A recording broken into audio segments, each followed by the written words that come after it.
కూటమి ప్రభుత్వంపై ప్రజల ఆశలు. మహానాడు మీడియా ప్రత్యేక కథనం.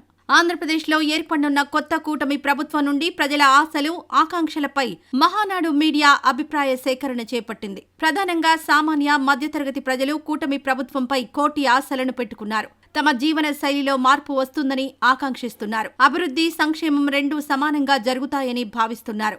నిత్యావసరాల ధరలు, పెట్రోల్, డీజిల్, కరెంటు బిల్లులు తగ్గింపులు జరుగుతాయని భావిస్తున్నారు.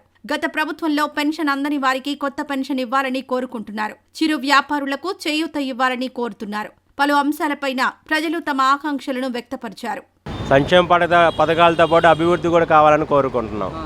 మా పిల్లలకి ఎక్కడి నుంచో హైదరాబాదు, కర్ణాటక, బాంబే ఇటు వెళ్లకుండా ఉన్న ఆంధ్రప్రదేశ్లోనే ఉద్యోగాలు బాగా చదువుకున్న వాళ్ళకి మంచి ఉద్యోగాలు రావాల్సిందిగా కోరుచున్నాం. పేద ప్రజల్ని బాగా అభివృద్ధి చేయాలండి. పరిశ్రమలు తెస్తున్నారు, అన్ని అభివృద్ధి చేస్తున్నారు. అదేవిధంగా కరెంటు బిల్లులు ఎక్కువ రాకుండా ప్రజలు లేబర్ మొత్తం బతికించే విధంగా ప్రభుత్వం తయారు చేయాలని కోరుకుంటున్నామండి. మీ లేబర్గా పెన్షన్ కొట్టేస్తే చాలా మీకు పెన్షన్ అంటే మరి ఏం తినడానికి కావాలి కదా, పేద ప్రజలు బతికే విధానం కావాలి కదా. రైతుకి కమిషన్ కొట్టుదారుడికి అనుసంధానంగా ఉండాలి. వినియోగదారుడు కొనుక్కోవాలి అంటే ప్రభుత్వమే చేయాలి కదా బాబాయ్. ప్రభుత్వమే చేయాలంటే ప్రభుత్వం ఆయన దగ్గరికి వెళ్ళి నువ్వు ఈ రేటు అమ్మాయా నిర్ణయించలేదుగా. దీనికి ప్రభుత్వం అనేది ఒక రేటు నిర్ణయించాలి. నువ్వు ఈ క్వాలిటీ కాయ ఇంత అమ్మాలి, నీ దగ్గర నుంచి కొనుక్కొని వెళ్ళిన రిటైల్ వ్యాపారస్తుడు ఈ రేటుకి అమ్ముకుంటే అతను బ్రతకగలడు అనే నియంత్రణ ఒకటి తీసుకోవాలి ప్రభుత్వం.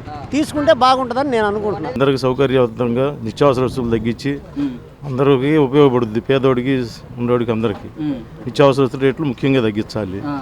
అదే కాకుండా మన బతుకు తెరుగు కోసం అన్ని ఉపయోగపడేటట్టు చేస్తే బాగుంటుంది.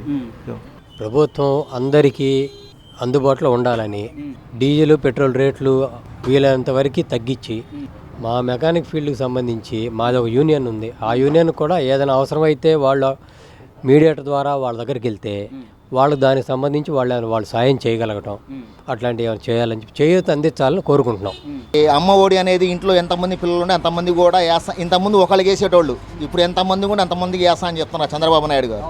ప్లస్ ఇంకోటి ఏంటంటే 50,000 దాటిన వాళ్ళకి పెన్షన్, అది సంతోషంగా ఉంది. సంవత్సరానికి 3 సిలిండర్లు అనేది ఒక పథకం పెట్టారు. మహిళలలో ఉత్సాహం పెరిగింది. ప్రభుత్వం నుంచి ఆశించేది ఒకటే, రాజధాని లేని రాష్ట్రం ఏదైనా ఉంది దేశంలో అంటే ఒక ఆంధ్రప్రదేశ్.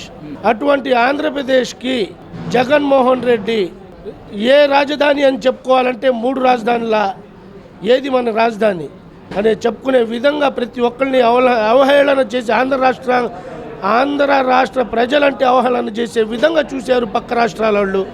ఈరోజు చంద్రబాబు నాయుడిని గెలిపించారంటే మళ్ళీ రాజధాని కట్టాలి, మన పిల్లల భవిష్యత్తుని పునర్నిర్మించాలని చెప్పి ఒక ఉద్దేశంతోనే ఆంధ్ర రాష్ట్ర ప్రజలు ఈ తీర్పిచ్చారు. ఒక అభివృద్ధిని కోరుకొని తీర్పిచ్చారని చెప్పి ఈ విధంగా మేమందరం అనుకుంటున్నామండి.